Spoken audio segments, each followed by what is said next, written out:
राज्यातील शिवसेनेची दोन शकले पडलेली असताना मातोश्रीशी निष्ठा असलेल्या कडव्या शिवसैनिकांची पुन्हा एकदा बोट बांधली जात आहे। त्यासाठी शिवसंवाद यात्रेच्या माध्यमातून आमदार आदित्य ठाकरे यांचा राज्यभर दौरा सुरू असतानाच आता संपर्क प्रमुखांनी आपापल्या विभागात संघटनेचे स्थान मजबूत करण्यास सुरुवात केली आहे। त्या अनुषंगाने रविवारी अकोल्यात जिल्हा संपर्क प्रमुख आमदार सुनील शिंदे व शिर्डी लोकसभा मतदारसंघाचे संपर्क प्रमुख बबनराव घोलप यांच्या उपस्थितीत अकोल्यातील अंबिका लॉन्स येथे रविवारी दुपारी महिला मेळावा संपन्न झाला। यावेळी माजी आमदार योगेश घोलप, उत्तरनगर जिल्हा प्रमुख रावसाहेब खेवरे, शिर्डी लोकसभा महिला संपर्क प्रमुख सुरेखाताई गव्हाणे, मधुकर तळपाडे, तालुका प्रमुख मच्छिंद्र धुमाळ, जिल्हा उपप्रमुख रामहरी तिकांडे, महेश नवले, प्रदीप हासे, माजी उपसभापती मारुती मेंगाळ, नगरसेवक नवनाथ शेटे, भाऊसाहेब गोरडे, महिला तालुका प्रमुख मंगलाताई शेलार, संभाजी ब्रिगेडचे डॉक्टर संदीप कडलक, प्रभाकर फापाळे, महेश हासे, बाळासाहेब देशमुख, महेश देशमुख आणि बहुसंख्य महिला शिवसैनिक उपस्थित होत्या। या कार्यक्रमाचे सूत्रसंचालन माजी नगरसेवक प्रमोद मंडलिक तर आभार संभाजी ब्रिगेडचे सोमनाथ नवले यांनी मानले। प्रतिनिधी नरेंद्र देशमुख, महाकेसरी न्यूज मराठी, अकोले। गावामध्ये दाखल्याचे कॅम्प पाहिजे। तुमच्या मुला-मुलींना शिक्षणाला अडचण येते, तुमच्याकडे जातीचे दाखले नाही, तुमच्या नवऱ्याचं, तुमच्या सासऱ्याचं, तुमचं शिक्षण नाही, त्यामुळे तुम्हाला शाळेचा दाखला मिळत नाही आणि म्हणून जातीचा दाखला मिळत नाही। परंतु आपण तुमच्या गावामध्ये जातीचे कॅम्प लावू, तुमचा मंडल अधिकारी आहे त्याला टोकून तुम्ही ह्या जातीचा आहे असा जर दाखला मिळाला, तुम्हाला जातीचा दाखला मिळवून देण्याचं काम ही शिवसेना करणार आहे। त्यामुळे महिलांना माझी नम्र विनंती आहे की तुम्ही शिवसेनेबरोबर राहा, मान्य उद्धव साहेबांबरोबर राहा, बाळासाहेब ठाकरे यांच्या शिवसेनेबरोबर राहा, तुम्हाला कधी कोणत्या कामात अडचण येणार नाही अशा प्रकारचं वचन मी तुम्हाला देतो आणि थांबतो। जय हिंद, जय महाराष्ट्र। मित्रांनो, खरं म्हणजे आजचा मेळावा जो होतो त्याला एक वेगळी पार्श्वभूमी आहे। आज आपण बघतो मागील 1.5-2 महिन्यापासून जे आपल्या राज्यात एक सत्तेचं राजकारण चालू आहे, एक नाटक चालू आहे, एक खेळ खंडोबा चालू आहे, एक तमाशा चालू आहे। यासाठी खरं म्हणजे पार्श्वभूमीवर आपण आज हा मेळावा आयोजित केलेला आहे। आपण सर्वांनी आपल्या तालुक्यात जी एकजूट दाखवली आणि कोणीही त्या शिंदे सेनेसोबत गेल्या नाही, त्याबद्दल सर्वात प्रथम मी आपल्या सर्वांचे अभिनंदन करतो, हार्दिक स्वागत करतो। सध्या तालुक्यात एक वारसा आहे, विचारांचा वारसा आहे। हा मूळचा कम्युनिस्ट तालुका आहे। नंतर त्या काळामध्ये थोडंसं काँग्रेसीकरण झालं आणि आजही बहुसंख्य खरं म्हणजे आपण कुठेतरी कमी पडतोय। जे आपण आपल्या तालुका प्रमुखांनी आपल्या भाषणात सांगितलं तर कुठेतरी आम्हाला वरून ताकद जर मिळाली तर 100% आपल्या या तालुक्याचा आमदार होऊ शकतो अशी मला खात्री आहे। अशा प्रकारची वारसा घेतलेला हा तालुका आपण कितीही काय म्हणा, जरी 50 जण 50 खोके घेऊन गेले असतील आणि तिथे जाऊन ते मोके झाले असतील तरी पण आमच्या तालुक्यातला जो सर्वसामान्य मतदार आहे तो जागेवरच आहे, तो कुठे हल्लेला नाही। आणि आपल्या शिवसेनेची एक 50,000 मतं किंवा आता तरुण वाढले 55,000 मतं तर कुठे गेले नाही अशी मला खात्री आहे। आणि मित्रांनो, खरं म्हणजे काय कमी केलं नाही लोकांना। साधारण रिक्षा चालक नगरसेवक झाले, विरोधी पक्षनेता झाले, त्यानंतर आमदार झाले, नंतर नगर खातं दिलं, त्याच्या अगोदर MSRD सारखं खातं 2014 साली दिलं, नंतर 2019ला पुन्हा साहेबांनी जे मुख्यमंत्र्यांना नेहमी खातं असतं अशा प्रकारचं नगर विकास खातं सुद्धा दिलं आणि MSRDC ज्याचे जवळजवळ 65,000 कोटीचं बजेट आहे। म्हणजे अशी चांगलीच खाती तुम्हाला देऊन सुद्धा तुमची महत्वाकांक्षा आड आली आणि तुम्ही 40 लोकांना फोडले। 40 लोक नुसते यांच्या एकट्यामुळे फुटलेले नाहीयेत, याच्या मागे त्यांनी सांगितलं ना महाशक्ती आहे महाशक्ती, तरी जातीयवादी भाजपाने जवळजवळ ऑपरेशन लोटस राबवण्यासाठी 4 ते 5,000 कोटीचा गेम खेळलेला आहे। कारण आमदारांना 50 लोकांना 50 कोटी जरी म्हटलं तरी डॉक्टर साहेब 2,500 कोटी हेच केले आणि इतर तुमच्या हॉटेलचा खर्च असेल ओके म्हणतात ना ते काय गाडी, काय डोंगर, काय हॉटेल त्याचा खर्च वेगळा आहे, फ्लाईटचा वेगळा आहे, तुमच्या विमानांचा खर्च वेगळा आहे। हे सगळं मिळून जवळजवळ 5,000 कोटींचं काहीतरी जुगाड आहे।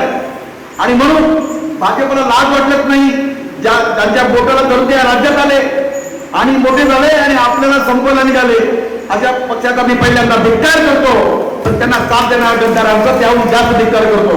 मग त्यात एकनाथ शिंदे असतील किंवा आपल्या विद्यमान लोकसभा खासदार असतील यांचाही मी जाहीर निषेध करतो।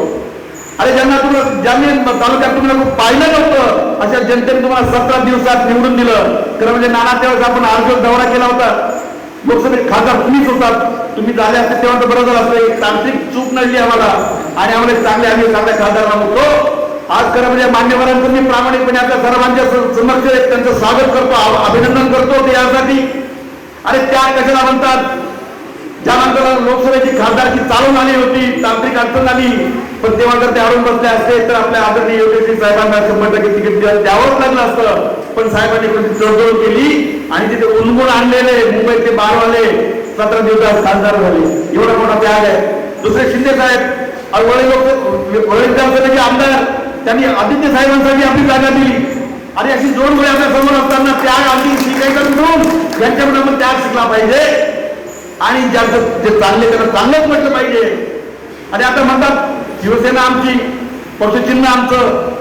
अरे बाबा तू व्हायला निघालाय ना, व्हायला घेतलंय ना, व्हायला राहणार. आता आपण म्हणतो व्हायला निघालं, वेगळं निघालं, व्हायला निघालाय कधी तो आपल्या घरात आहे का? मुख्य जर कोणते उद्योग साहेब ना, त्यामुळे यांना खरं म्हणजे नियमानं जर आपण पाहिलं तर आतापर्यंत जर रमणा साहेबांच्या काळातच जर आपण हिअरिंग झालं असतं तर आपलं बरं झालं असतं. खरं म्हणजे संशय घेऊ नये, पण संशयाला वाव असतो. त्याचं कारण सांगतो की तारखा पडत गेल्या आणि परत पुन्हा घटनापीठ निर्माण झालं, त्यामुळे कुठेतरी शंका वाटते. पण कायदेशीर बाजू आपली पक्की आहे, त्यामुळे आपल्याला 100% पक्षही पॉलिटिकल पार्टी ही आपलीच आहे. संसदीय पार्टी वेगळी, पॉलिटिकल पार्टी वेगळी. आणि ज्याच्यामध्ये आपण जी घटना सबमिट केलेली आहे त्याप्रमाणे पक्ष हा आपल्याकडेच राहील, आम्ही चिन्ह सुद्धा आपलंच राहील, फक्त त्याला वेळ लागेल. खरं म्हणजे यांना मुख्यमंत्री म्हणावं कसं, यांना कॅबिनेट म्हणावं कसं? कारण ज्यांची उभारणी, ज्यांची निर्मिती बेकायदा झालेली आहे, त्यांनी बहुमताचा क्लेम केला नाही. राज्यपाल त्यांचा असल्यामुळे घाई लगेच त्यांना सांगितलं तुम्ही पक्ष सरकार स्थापन करू नका. पण सुप्रीम कोर्टामधला निर्णय पेंडिंग असताना सुद्धा गव्हर्नमेंट फॉर्म केलं, कारण त्यांनी स्टेटस को ठेवायला सांगितलं होतं. त्यामुळे बेकायदा सरकार आहे आणि निर्णय जर प्रॉपर लागला, आमचा आजही न्यायालयावर विश्वास आहे. जर घटनेप्रमाणे जर निर्णय दिला गेला तर 100% हे 16 लोक दिवार होतील आणि मुख्यमंत्र्यांसह ते दिवार झाले तर गव्हर्नमेंट 100% पडेल. तर याची मला खात्री आहे. पण जे काय म्हणते तो निर्णय आम्हाला मान्य राहील. मित्रांनो, खरं म्हणजे या दोघांनी जर एकनाथ शिंदे खरं 2014 फुटात निघाले होते. विरोधी पक्ष नेते असताना यांची गडबड सुरू झाली होती. 20-25 आमदार घेऊन काहीतरी भाजपसोबत जाणार. मग आपण युती केली, आपलं गव्हर्नमेंट एकत्र फॉर्म केला, तेव्हा चांगलं एमएसआयडी सारखं त्यांच्याकडे खातं दिलं. या दुसऱ्या 2019ला नगर विकास पण त्यांना दिलं, एमएसआयडी पण दिलं. हजारो कोटीची बजेट असलेली खाती दिली, हजारो कोटी कमवले. वेगवेगळ्या लोकांना विधानसभेला पैसे दे, पुढे लग्नाला पैसे दे, यांना उपभोग केलं आणि लोक असे जोडले, मिंडे केले. आणि वरून परत भाजपची साथ मिळाली. भाजपने 50 कोटी दिले. आता किती बजेट त्यांचं त्यांना माहिती. अशा प्रकारचं ज्यांनी भाजपला या राज्यात आणलं, ज्यांनी मोठं केलं, त्यांना तुम्ही संपादन निघालात. पण जनता दूधखोरी नाही, जनता प्रामाणिकपणे बघते की खोटं कोण. 50 कोके कोणी घेतले, बाहेर कोण पडलं, स्वार्थासाठी पडल्यावर साधा ग्रामसेवक ग्रामपंचायतचा सदस्य सुद्धा फुकट कोणी बाहेर फुकत नाही, कोणाला पाठिंबा देत नाही. तुम्ही तर आमदार आहात, सिटिंग तुमचे मुख्यमंत्री आहेत, तुमचं गव्हर्नमेंट आहे, त्यातले तुम्ही मंत्री सुद्धा फुटले. म्हणजे फुकट फुटणार नाही. इकडून ते संशयाला जागा आहे. बोडा मैदान जवळच आहे, लवकर विधानसभेची निवडणूक घातलेली आहे. 100% बऱ्याच लोकांचं मध्ये आपण तुमच्या पत्रकार बंधूंनी बऱ्याच ठिकाणी मुलाखती घेतल्या, पब्लिक मध्ये जाऊन पब्लिक ओपिनियन घेतलं. त्यात क्लिअर कट आहे, जरी आमदार गेले असतील तर सेवेमध्ये जे फुटले त्याचा इतिहास आहे की ते परत त्यांचं नाव निशाण राहिलं नाही. त्यामुळे या 50 पैकी 50 आपले नाही, 40 आपले आहेत. 40 पैकी पुढे विधानसभेत किती स्कीम हा जरा संशोधनाचा विषय आहे. मित्रांनो, आपला फार वेळ घेणार नाही, कारण प्रमुख पाहुण्यांना बोलायचंय, त्यांना परत पुढच्या बाकीच्या कार्यक्रमांना जायचंय. पण या प्रत्येक मला एकच सांगावं असं वाटतं की खरं म्हणजे तालुक्याची आमचे शिवसैनिक किंवा सर्वसामान्य मतदार आपल्यासोबतच आहेत. त्यात आपल्याला संभाजी ब्रिगेडची साथ मिळालेली आहे. साहेब, लोकसभेला आमच्या तालुक्यातून तुम्हाला इतर तालुक्यापेक्षा जास्तीत जास्त लीड कसं मिळेल हे आम्ही बघू. परंतु जसं आमच्या तालुक्याप्रमाणे अपेक्षा व्यक्त केली त्या प्रकारे आमच्या तालुक्याकडे इतर काही जबाबदाऱ्या जर देता आल्या तर आमच्या तालुक्याच्या ज्या कार्यकर्त्यांना 20-25 वर्ष कार्य करतात, पक्षात आहेत, पक्षाचे एकनिष्ठ आहेत, या लोकांना जर काही जबाबदारी देता आल्या तर नक्कीच आमचा तालुका स्ट्रॉंग होईल की जेणेकरून विधानसभेला आणि लोकसभेला देखील त्याचा फायदा होईल अशी मी अपेक्षा व्यक्त करतो आणि आम्ही सर्वांची रजा घेतो. जय हिंद, जय महाराष्ट्र. उपस्थित शिवसैनिक बांधवांना आणि भगिनी, माझी शिर्डी लोकसभा मतदारसंघासाठी संपर्क प्रमुख म्हणून नियुक्ती झाल्यानंतर हा पहिलाच दौरा मी करतो आहे. सकाळी संगमनेर झालं, आता अकोला, उद्या राहता, कोपरगाव, परवा श्रीरामपूर आणि नेवासा कार्यकर्त्यांच्या भेटीगाठी घेऊन त्यांचं मनोगत जाणून घेऊन त्यांना काय काम सांगायचं अशा प्रकारचा निर्णय घेऊन मी बाहेर निघालो. आज अतिशय माझी घोषणा ज्या दिवशी झाली, वर्तमानपत्रामध्ये आलं, त्या दिवसापासून तर आतापर्यंत जवळजवळ महिना दीड महिना प्रचंड लोकांमध्ये उत्साह वाढला. अकोल्याचे कमीत कमी मला 200-500 लोक तर नक्कीच भेटून गेले असतील. त्याचप्रमाणे संगमनेरचे बरेच लोक भेटले, श्रीरामपूरचे भेटले, कोपरगावचे भेटले, घरी येत आहेत.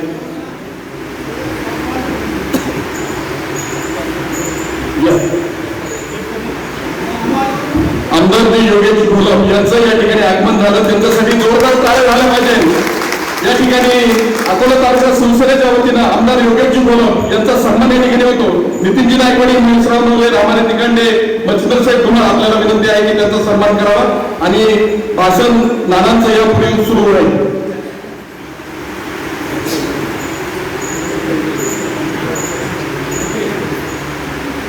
प्रत्येकाच्या चेहऱ्यावर एक आनंद होता आणि तो आनंद असा होता की आता आम्हाला न्याय मिळेल. काही तक्रारी, काही स्तुती, चांगलंही सांगितलं, वाईटही सांगितलं, त्या सगळ्यांचा अभ्यास मी केलेला आहे. त्याची वस्तुस्थिती जाणून घेण्याचाही मी प्रयत्न केलेला आहे. त्याच्यामुळे तुमच्या मनामध्ये त्याबद्दल काही तुम्ही शंका ठेवू नका. निश्चितपणानं दूध का दूध, पाणी का पाणी झाल्याशिवाय राहणार. आता सगळ्यात महत्वाचा प्रश्न आहे, आपण बघितलं सगळे लोक एकनाथ शिंदेच्या गद्दारीबद्दल बोलतायत, त्याच्याबद्दल आपण रोज टीव्हीवर बघताय. त्याच्यामुळे त्याच्यावर मी फार असं वक्तव्य करणार नाही, कारण शिवसेना ही न घाबरणारी सेना आहे. शिवसेनेने अशी संकट अनेक पाहिली.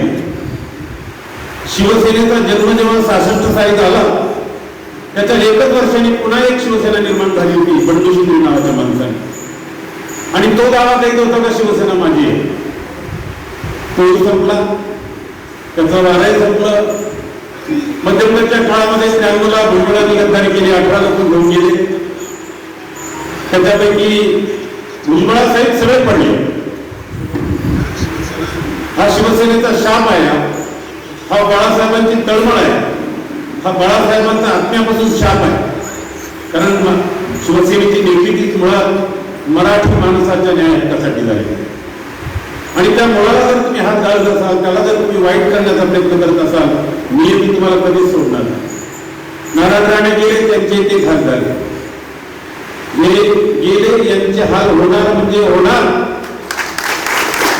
हे अगस्तीच्या भूमीत मी सांगतो, हे काही टिकणार नाही. कारण चांगल्या विचाराला जो काही धोका देतो, कुठेतरी पैशाच्या लालचेखाली, आता म्हणजे माझी उमेदवारांनी सांगितलं किती 1000 कोटीचा ऐकलं, आकडाच कळला मला. कारण कळायचं म्हणजे तर किती शून्य ठेवायची हेही कळलं पाहिजे ना. त्याच्यामुळे ते नकोच, 50 कोटी एवढं नाही ठेवणार. आणि मग अशा पद्धतीनं जर राजकारण चालणार असेल, आपण रात्रंदिवस जीव काढायचा आणि यांनी अशा पद्धतीनं हे करायचं, काय होतं भांडण की कुठंतरी आम्हाला जास्त पैसे मिळत नाही, त्यांना जास्त पैसे मिळतात. आपण बसलो असतो, उद्धव साहेबांची बैठक केली असते आणि सांगितलं असतं की आम्हाला इतके पैसे वाटून द्या. 100 रुपयाचं बजेट आहे, 40 आम्हाला द्या, 40 तुम्ही घ्या, 20 याला द्या. अशा पद्धतीने तोडगा काढता आला असता. परंतु यांना बंड करायचं. या बंडाच्या माध्यमातून ही मागच्या वेळेस बंड करायला निघाले, आता बंड करण्यामध्ये यशस्वी झाले. हे जरी यशस्वी झाले असले तरी पाटील सांगितल्याप्रमाणे हे बरं आहे, बरोबर आहे की कोर्टाचा निकाल हा न्यायाच्या बाजूने लागला तर तो आपल्या बाजूने लागणार आहे. घटनेमध्ये तरतूद मी पाहिली, सगळं वाचलं, सगळे मुद्दे वाचले, आपल्या वकिलांनी मांडलेले मुद्दे वाचले पाहिले आणि त्याचा सगळ्यांचा निष्कर्ष काढला तर चांगले तज्ञ वकील म्हणतात की 16 गेल्याशिवाय राहणार नाही, सरकार पडल्याशिवाय राहणार नाही, पुन्हा निवडणूक घेतल्याशिवाय पर्याय नाही आणि पुढच्या निवडणुकीमध्ये या 50 लाख घरी पाठवल्याशिवाय राहणार नाही, अशा प्रकारचा आपल्याला निर्धार करायचा आहे आजच्या मेळाव्याच्या वेळी. मग आता पुढे काय करायचं? माझी नियुक्ती झाली, तिला या ठिकाणी संपर्क प्रमुख झाली. मी सुद्धा गेले 54 वर्ष शिवसेनेमध्ये काम करतो. 1966ला शिवसेनेचा जन्म झाला, 68ला माझ्या शाखेचं उद्घाटन बाळासाहेबांच्या हस्ते झालं. तेव्हापासून आतापर्यंत 54 वर्ष शिवसेनेमध्ये आहे. संकट माझ्यावरही आले. 95 ते 99ला मी महाराष्ट्रात 1 नंबरचा मंत्री होतो. एवढे कामं केली महिला बाल कल्याण, समाज कल्याण म्हणून. तरी सुद्धा राणे साहेबांनी माझं तिकीट टाकलं. मी अपक्ष मारायला निवडून आलो. पुन्हा बाळासाहेबांना सांगितलं हा माझा तुम्हाला पाठिंबा. कारण हे बाळासाहेबांनी लावलेलं झाड आहे. आम्ही गल्लीबोळातली माणसं, आम्हाला म्हणजे एकदम छोट्याशा गावात 4000 लोकसंख्येच्या गावामधून गिरणाऱ्यामधून नाशिकला आलो, रोजीरोटीला लागलो, चांगलं काम शिवसेनेचं करत होतो. बाळासाहेबांचं लक्ष गेलं आणि त्या बाळासाहेबांनी घेरलं की हे करून काहीतरी करू शकतो शिवसेनेच्या माध्यमातून. मला 1985ला पहिलं तिकीट दिलं. 1985ला तिकीट दिल्यानंतर मी हसत होतो, कारण मला घरी एक पत्र आलं, चिरंजीव बाबा जय महाराष्ट्र, येत्या विधानसभेच्या निवडणुकीमध्ये काही जागा लढवण्याचा निर्णय शिवसेनेने घेतला. एवढ्या मतदारसंघात तुझं नाव निश्चित केलेलं आहे. हे पत्र पाहतात मुंबईला सेना भरलेलं आहे. असे 6 जणांना पत्र आले. आम्ही एकमेकांकडे बघत होतो, हसत होतो. नगरसेवकाचंही स्वप्न आम्हाला पडलं नव्हतं. आमदारकीचं तिकीट आमच्या हातात होतं आणि बाळासाहेबांचा आदेश असल्यामुळे आम्ही उभा राहिलो. सगळेच्या सगळे पडलो. 85ला आपला एकच आमदार निवडून आला, ते छगन भुजबळ. त्यावेळेस ती मुंबईची महापौर होती आणि मग त्यांच्याच बंगल्यावर साहेबांनी सगळे पडेल उमेदवार महाराष्ट्रातले बोलवले आणि सांगितलं किती मत पडले तुम्हाला. त्यात मी त्यांना जवळचं असल्यामुळे माझ्या नावाने विचारलं, बाबा तुला किती मतं पडले? म्हटलं साहेब डिपॉझिट जप्त झालं. ते म्हणाले ते माहिती आहे, मतं किती पडले ते सांग. म्हटलं 3750. उद्यापासून डिपॉझिट दिलं म्हणून घरात बसायचं नाही. जे 3750 आहे ज्यांनी तुझ्यावर आणि माझ्यावर विश्वास ठेवून मतदान केलं, उद्यापासून त्यांच्यासाठी तू कामाला लागायचं, घरात बसायचं नाही. ऐकल्यानंतर मला अतिशय शॉक बसला. मी असं बघायला लागलो साहेबांकडे की साहेब अजूनही आमच्यामध्ये आमदार शोधत आहे. मी साहेबांचं हे बाबत लक्षात ठेवलं आणि निश्चय केला की काय झालं तरी पुढच्या पंचवार्षिकला बघत साहेबांना आपण आमदार होऊन दाखवायचं. घरी आलो. 85 ते 90 जवळजवळ मी 100 आंदोलन केले. 26 पोलीस केसेस झाल्या, जेल झाली, परंतु जनतेसाठी. कधी कधी हॉस्पिटल बंद केलं, कधी अपॉइंटमेंटच्या कार्यालयाला टाळं लावलं. अशा प्रकारे अनेक आंदोलनं केले आणि 90 साली पुन्हा बाळासाहेबांनी तिकीट दिलं. 78,000 मतं मिळाली आणि नाशिक जिल्ह्यामध्ये सगळ्यात जास्त मतं मिळवणार आमदार म्हणून पहिल्यांदा निवडले. सांगण्याचा उद्देशच आहे की साहेबांचा विश्वास आपल्याला संपादन करायचा असेल आणि तो सार्थकी करायचा असेल तर तुम्हाला जिद्द बाळगावी लागते आणि या जिद्दीतून हे सगळं निर्माण होतं. आता राहिला प्रश्न तुमचा. आता धुमाळ साहेबांनी या ठिकाणी सांगितलं की हा सगळा प्रस्थापितांचा जिल्हा आहे. ही गोष्ट खरी आहे. सगळे कारखानदार आहेत, सगळे आपले लोक काही विकले जातात. प्रत्येक तालुक्याची ही व्यथा आहे. परंतु आमचाही जिल्हा धुमाळ साहेब हा प्रस्थापितांचा जिल्हा होता. 1985ला मी ज्या निवडणुकीत पडलो त्या निवडणुकीमध्ये 14 आमदार हे शरद पवारांची निवडून आले. परंतु जेव्हा आम्ही कामाला लागलो, जेव्हा आम्हाला कळलं की आता मेहनत करण्याची आवश्यकता आहे, माणसं जागे करण्याची आवश्यकता आहे, मी 30 वर्ष आमदार आहे आणि या 30-25 वर्षाच्या कालावधीमध्ये 14ची संख्या 2वर आणली. 14ची संख्या 2वर आणली. सगळे प्रस्थापित आम्ही घरी पाठवले. हिरे घराणा, पावसाई हिरे, बळीराम हिरे, प्रसाद हिरे, त्यांची आई, ही सगळे मंत्री प्रत्येक पंचवार्षिकला हिरे घराण्याचा मंत्री.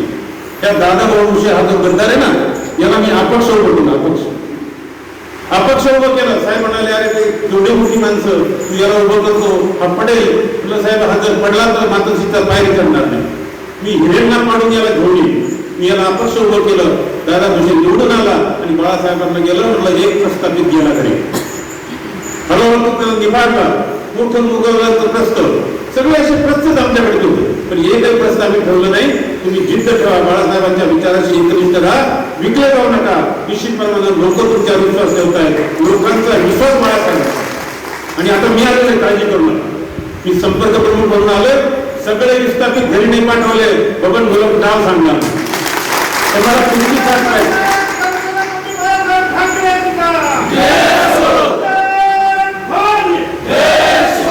मला तुमची साथ पाहिजे.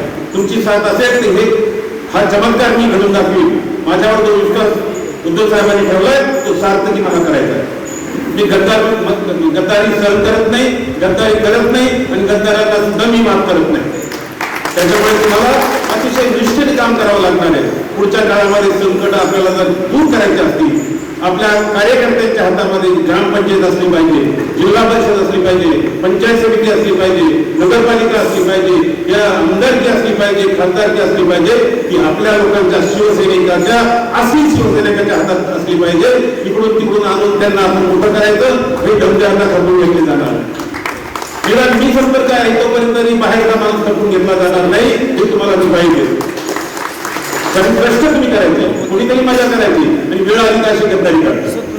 पहिला गेला तिकडे शिवून तर माझा नातेवाईक आहे. मला तिकीट होतं पहिल्यांदा. माझ्या घरी आला, पाया पडायला लागला. लवाड्याला माझं शेत आहे ते संगमेरमध्ये. तिथं आला मळ्यामध्ये, तिथे पाय घालायला लागला. नाना तुम्हाला देवळाली पत्र आहे, मला शिवडी द्या, मला शिवसेनेत घ्या. आधी काँग्रेसचं तिकीट मागतो. काँग्रेसने आमदार साहेब डिक्लेअर केलं. मग त्याला वाटलं खासदारकी गेली. मी म्हटलं बाबा इमानदारीने राहा. त्याला नेलं, त्याचा प्रवेश केला, त्याला तिकीट दिलं, तिथे सोडलो आणि तिथे निवडून आलं. निवडून आणल्यानंतर पुन्हा विखे पाटलांच्या पाया पडायला लागला. त्याला काय वाटलं काय माहित नाही, तो गेला आणि साईबाबाचाच भक्त साईबाबाने त्याला त्याचा रस्ता दाखवला. अशा पद्धतीनं जेव्हा तुम्ही गद्दारी करता, एखाद्या इमानदारीशी गद्दारी केली तर नियम तुम्हाला सोडत नाही. एवढं मात्र काय लक्षात ठेवा, काय लक्षात ठेवा. आणि म्हणून मी तुम्हाला सांगणार आहे की आजपासून मी 2 महिन्याची मुदत आपल्याला देतो. कारण आता कार्यकर्त्यांच्या निवडणुका आलेल्या आहेत. सर्व पदाधिकारी छोटे मोठे सगळ्यांनी लक्षात ठेवा. या 2 महिन्यामध्ये जिल्हा परिषदेचे गट, पंचायत समितीचे गट, नगरपालिकेचे वार्ड प्रभाग, महानगरपालिका असेल तुमच्या जिल्ह्यात ती, ह्या सगळ्या गोष्टींचा आपण अभ्यास करायचा आहे. मी सुद्धा तुमच्या बरोबर फिरणार आहे. गटाच्या बैठका मी घेणार आहे, गणाच्या बैठका मी घेणार आहे, त्याच्यानंतर नगरपालिकेच्या प्रभागाच्या बैठका मी घेणार आहे. कारण आम्हाला इथून सुरुवात करायची. ग्रामपंचायत जर आम्हाला हाताळ्यात मिळाली तर त्या गावाला विचार शिवसेनेचा मिळतो. पंचायत समिती आम्हाला मिळाली तर पंचायत समितीला शिवसेनेचा विचार मिळतो, कामं मिळतात.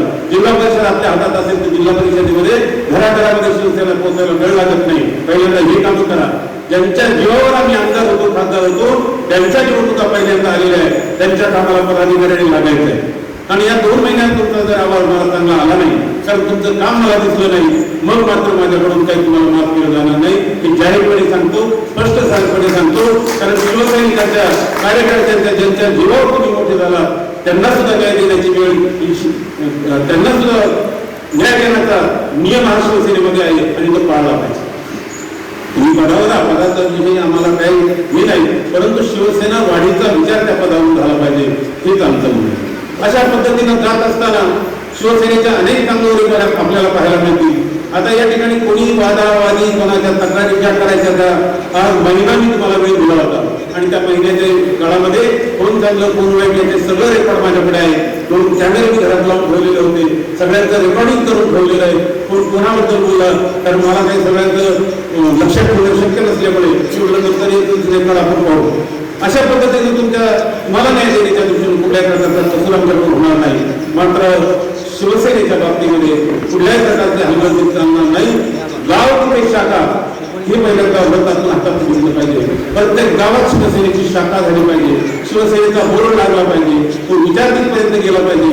आणि त्या तुम्ही शाखा उघडल्या नाही असं म्हणणार नाही, पण ज्या आता 10 वर्षापूर्वी 15 वर्षापूर्वी 25 वर्षापूर्वी उघडल्या ते पत्र सोडून गेलेले आहेत. आता नव्या विचार त्या ठिकाणी देण्याची आवश्यकता आहे. ते आपण सगळ्या पदाधिकाऱ्यांनी करावं आणि शिवसेना दोघांनी उभा करून खऱ्या अर्थानं उद्धव साहेबांचे हात बळकट करण्याच्या दृष्टीने आपण प्रयत्न कराल अशी अपेक्षा व्यक्त करतो आणि थांबतो. जय हिंद, जय महाराष्ट्र. तो यासाठी आहे की प्रत्येक पक्षामध्ये महिला असुरक्षित आहे, परंतु शिवसेनेत मात्र महिला एकदम सुरक्षित आहे. हा इतिहास आहे आणि 54 वर्षाचा मी त्याचा साक्षीदार आहे. महिला जेव्हा शिवसेनेत येते ती विश्वासाने येते. तिला वाटतं की मी माझ्या भावांमध्ये सामील होऊन जनतेची सेवा करणारी अशी भावना आहे. मी या राज्याचा जेव्हा मंत्री झालो तर मंत्री होऊ नये असं माझं वाटत होतं आणि सगळ्या कार्यकर्त्यांना वाटत होतं की मला मंत्री झाले पाहिजे. त्याचं कारण असं होतं की माझं शिक्षण जरा कमी होतं, त्याच्यामुळे मी मंत्रिपदाला न्याय देईल का नसेल ही भीती माझ्या एकट्याच्या मनात होती. पण सगळ्यांना असं वाटायचं की नाना मंत्री झाले पाहिजे, साहजिकच आहे. आणि म्हटलं तर आपल्याला राज्यमंत्री मिळालं म्हणजे काही डोक्याला ताण राहत नाही, कमी काम राहत. बाळासाहेबांनी मला कॅबिनेट मंत्री केलं. 1 नाही, 2 नाही, 3 नाही, 4 खाते मला दिले. महिला बाल कल्याण दिलं, सैनिक कल्याण दिलं, समाज कल्याण दिलं, दारूबंदी प्रचार कार्य दिलं. त्या 4 खात्याचा कॅबिनेट मंत्री मी झालो. आणि जेव्हा शपथविधी झाला तेव्हा साहेब होते, तेव्हा तिथं काही बोलता येत नाही, नमस्कार केला महावत्या. आणि साहेबांनी मला बोलून घेतलं.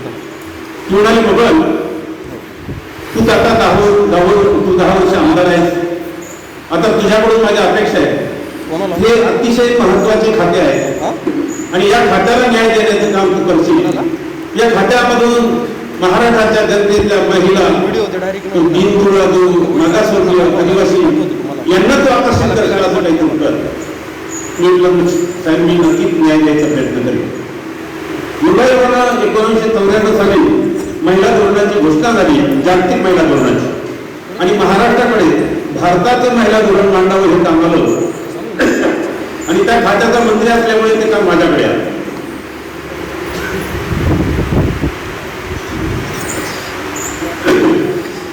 आणि मग त्या कामाला सुरुवात केली. काय केलं पाहिजे महिलांना? किती टक्के महिला आहेत महाराष्ट्रामध्ये? 49% महिला आहेत, 51% पुरुष आहेत, 1% पुरुषापेक्षा जास्त आहेत. आणि मग आरक्षण द्यायचं त्यांना असा विषय होता. त्या राजकारणामध्ये, स्थानिक स्वराज्य संस्थांमध्ये आणि नोकरीमध्ये महिलांचा सहभाग असला पाहिजे बाळासाहेबांचं म्हणणं होतं. मग मी सगळा आराखडा केला, अभ्यास केला, अशिक्षित किती, सुशिक्षित किती, गृहिणी किती, आणि मग 30% महिला ह्या जिथे पुरुष काम करतो सरकारी आणि निम सरकारी जागे तिथं 30% महिला असल्या पाहिजे अशा प्रकारचा निर्णय घेतला. स्थानिक स्वराज्य संस्था, ग्रामपंचायत, पंचायत समिती, जिल्हा परिषद, नगरपालिका, महानगरपालिका या ठिकाणी 33% आरक्षण महिलांना दिलं. हे पहिल्यांदा शिवसेनेच्या काळात आपण दिलेलं आहे, लक्षात ठेवा, मी दिलेलं आहे. लोकांना आता शरद पवार आता ते नंतर झालं, 15% झाल्यावर त्यांचं नाव येतं.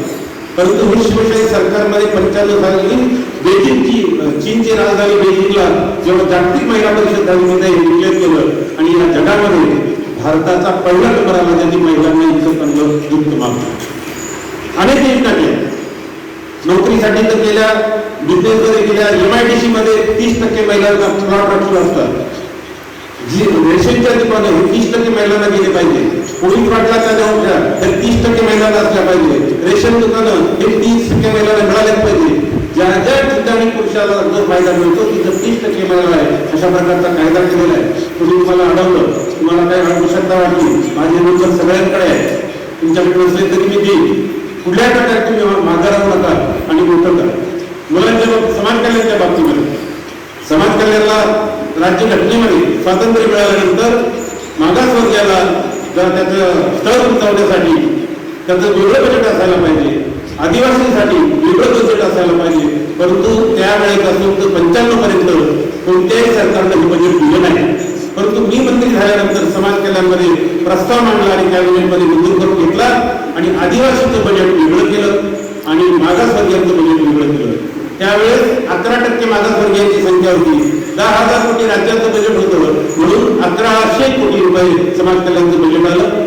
7% आदिवासी आहे म्हणून 700 कोटी बजेट आलं आणि त्यातून त्या आदिवासी विकास मंत्र्यांनी आणि सामाजिक न्याय मंत्र्यांनी त्या लोकांचा विकास करावा अशा प्रकारचा कायदा करून घेतला. आता तो कायदा सगळ्या भारतात लागू झाला. त्याच्यामुळे मागासवर्गीय आणि आदिवासीला 100% शिक्षण आता मोफत आहे. तुम्ही ते शोधलं पाहिजे आणि तुमच्या मुलाबाळांकडे लक्ष देण्याची आवश्यकता आहे. सगळ्यांना मी सांगतो की आता शिवसेना असेल, काँग्रेस असेल, सगळे पक्ष असतील, पक्षाचं धोरण जरी बरोबर असलं तरी आपल्याला एक घर आहे, त्या घरामध्ये आपल्याला मुलं आहे, पण त्या मुलांचं भविष्य आपल्याला जर घडवायचं असेल तर शिक्षण हा सगळ्यात महत्वाचा वाटतो. जर तुमच्या मुलाबाळांना शिकवलं तरच उद्याचं तुमचं भवितव्य निश्चित चांगलं राहणार आहे, ही गोष्ट लक्षात ठेवा. आज आम्ही संगमनेरला एका मुलीचा सत्कार केला. सत्कार करताना त्या गावच्या आमच्या शहर प्रमुखांनी तिची ओळख करून दिली, तर ही मुलगी माझ्या घराच्या शेजारी आहे. परंतु गेले 2-3 वर्ष ही मुलगी दिसतच नव्हती. पहिल्यांदा मला वाटलं आजारी असेल, पण आजारी नव्हती. नंतर कळलं हिच्या डोक्यावर काही परिणाम झाला असेल, तसंही काही नव्हतं. नंतर चौकशी केली तर ती अभ्यास करते, रात्रीचा अभ्यास करते. असं म्हटल्यानंतर काय करते अभ्यास, कशासाठी एवढी पडून अभ्यास करते.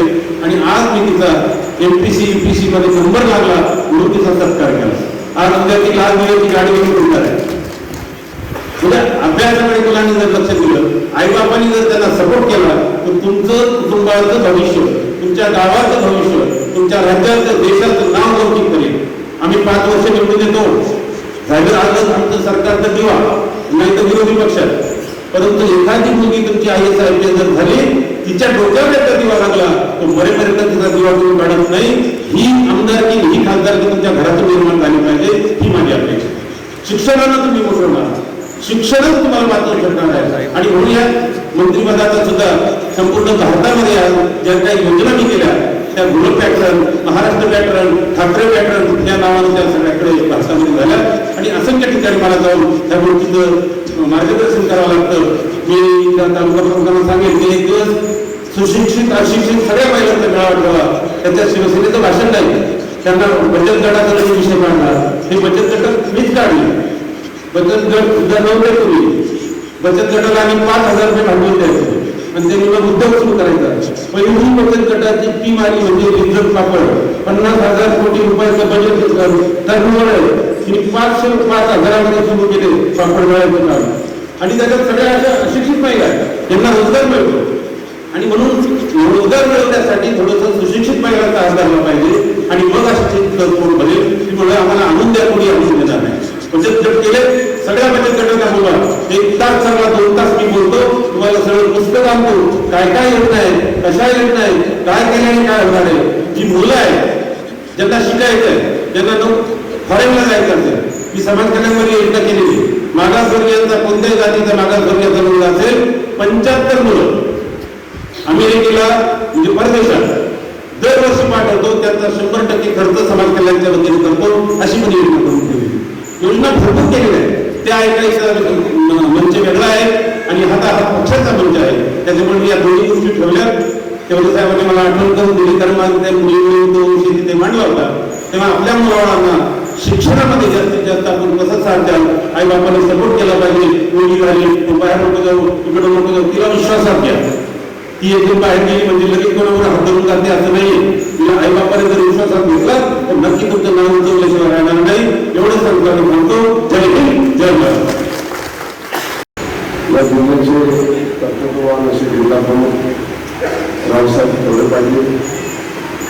अतिशय सक्रिय आणि कर्तव्यनिष्ठ असे तालुका प्रमुख मच्छिंद्र कुमार, संभाजी ब्रिगेडचे सर्व सन्माननीय नेते डॉक्टर संदीप तडला, सोमनाथ गावडे, या जिल्ह्यातील या परिसरातील आमचे शिवसेनेचे उपविभाग, शिवसेनेचे माजी पदाधिकारी, नगरसेवक, महिला आघाडी, आमच्या युवा सभेच्या नेतेताई, उपस्थित सर्व तालुक्यातील शिवसैनिक बांधवांनी, सर्वप्रथम या ठिकाणी मी दादा भगवंतांना मनापासून शुभेच्छा देतो. खऱ्या अर्थाने या मतदारसंघाची माहिती असली नाही.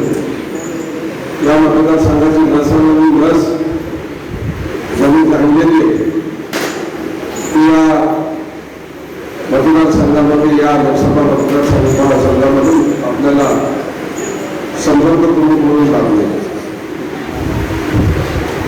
गद्दारांनी काय केलं, गद्दारांचं पुढे काय होणार, या आपण विसरून जाऊ.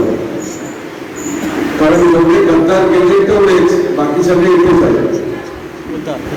आणि भविष्यामध्ये जी स्वप्न घेऊन गेलेले गद्दार आहेत त्या सगळ्याला आडवं करण्यासाठी दादा इथे आलेले आहेत. मला वाटते इकडचे खासदार कोणी फार वेगवेगळे होते, कारण मी संपर्क करून असताना मी यायचो, परंतु ते कधी कधी त्यांचंही दर्शन व्हायचं नाही. मला असलं तरी जेमते बसायचे. मला वाटतं नाना आल्यामुळे कदाचित मी इथे बोलत नाही. आणि ही खऱ्या अर्थानं इकडच्या भावी यशाची आणि भाव्या मजबूत अशा शिवसेनेची सुरुवात आहे. नाना भाऊ ज्या तऱ्हेने मागणी करतायत, ज्या तऱ्हेने या ठिकाणी कार्यकर्त्यांना सूचना करतायत, भविष्यात कर्तव्य दिसतं ते कर्तृत्व खासदार आपल्याला या मतदारसंघाला निश्चितपणे त्याची मला ग्वाही आहे.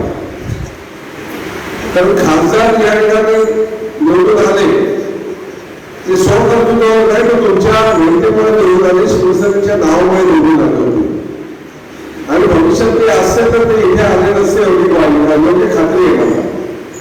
आणि म्हणूनच कदाचित हे ठरवून ठेवलं होतं की अशा निष्क्रिय माणसांना लवकरात लवकर घरी बसू दे आणि दादांच्या रूपाने एक चांगला खासदार टाकून शेवटी या ठिकाणी उद्धव साहेबांनी हे डिक्लेअरच केलेलं आहे की दादाला आपल्याला भविष्यात या ठिकाणी लोकसभा मागवायची.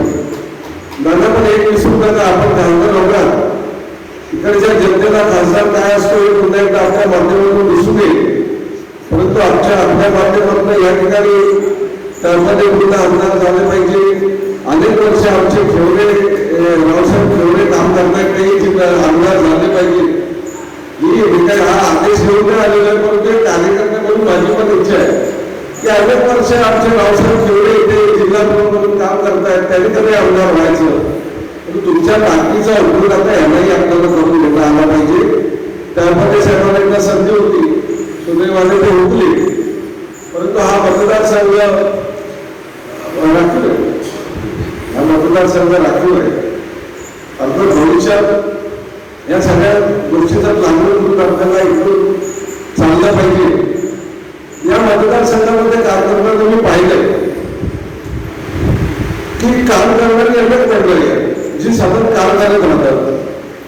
आणि काही मंडळी असे की निष्ठावान शिवसैनिक फक्त तक्रार करत असतात, संघटनेच्या विरोधापुरतं काम करत नाही, परंतु फक्त तक्रारी करायच्या. माझी त्यांना पहिल्यापासूनची विनंती होती, अरे बाबा एखाद्याची तक्रार घेऊन येतं तर मी काय काम करतो हे पण थोडंसं स्वतःबद्दल आत्मपरीक्षण करा.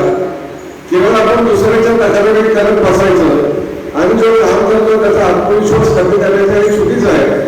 परंतु अनेक या माझ्या सूचनेचं त्यावेळेला त्याच्यातनं त्यांनी या सूचनेची त्यांना जे काही समजायला समजत होतं अनेक सक्रिय झालेले होते.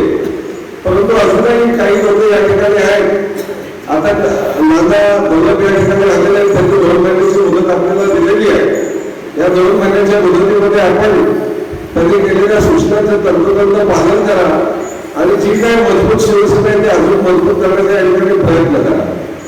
राजकीय दृष्ट्या या ठिकाणी शिवसेनेचा खासदार तर हा शिवसेनेचाच होता, परंतु आमदारकीतील शिवसेनेचा याला कोणतीही अडचण नाही.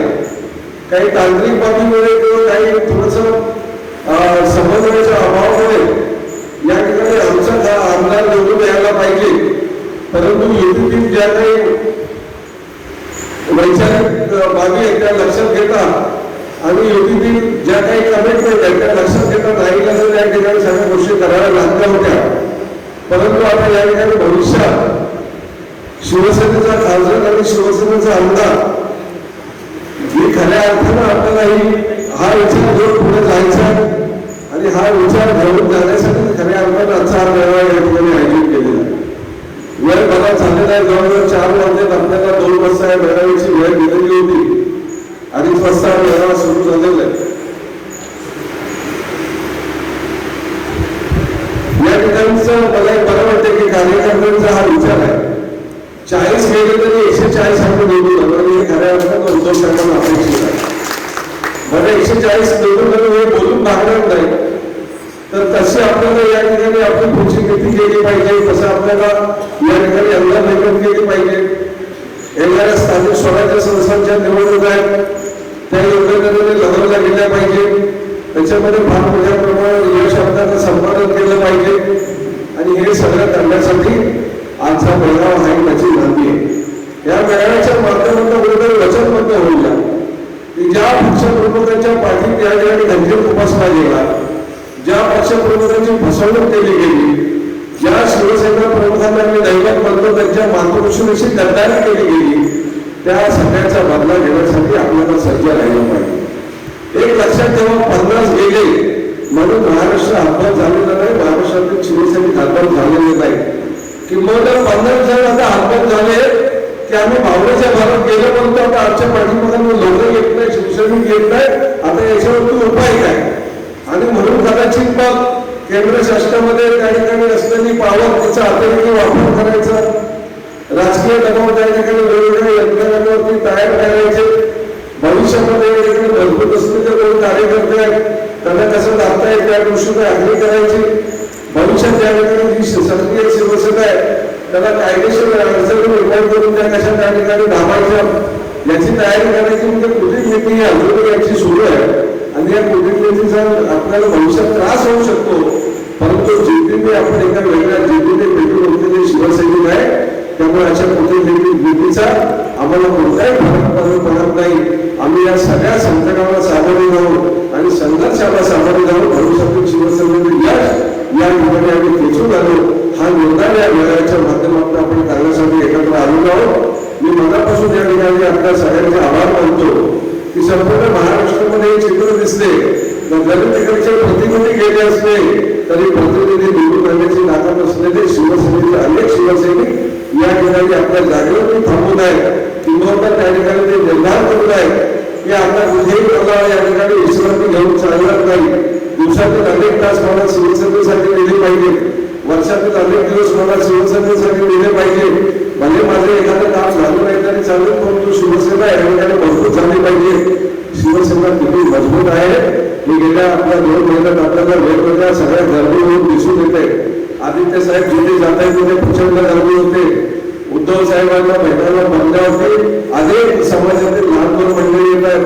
याच्यामध्ये मुस्लिम समाज आहे, याच्यामध्ये जैन समाज आहे, याच्यामध्ये उत्तर प्रदेश बांधव आहेत, असंख्य मराठी बांधवाला युद्ध झालेलं आहे. या सगळ्या गोष्टीला बदला देण्यासाठी तयार आहे. म्हणून आजच्या मेळाव्यातून जेव्हा या ठिकाणी मेळाव्याला गर्दी करून मला या ठिकाणी गर्दी वाढवायची असं नाही, तर या मेळाव्यातून या तालुक्यामध्ये एक वेगळा कुठेतरी संदेश पाठवायचा आहे.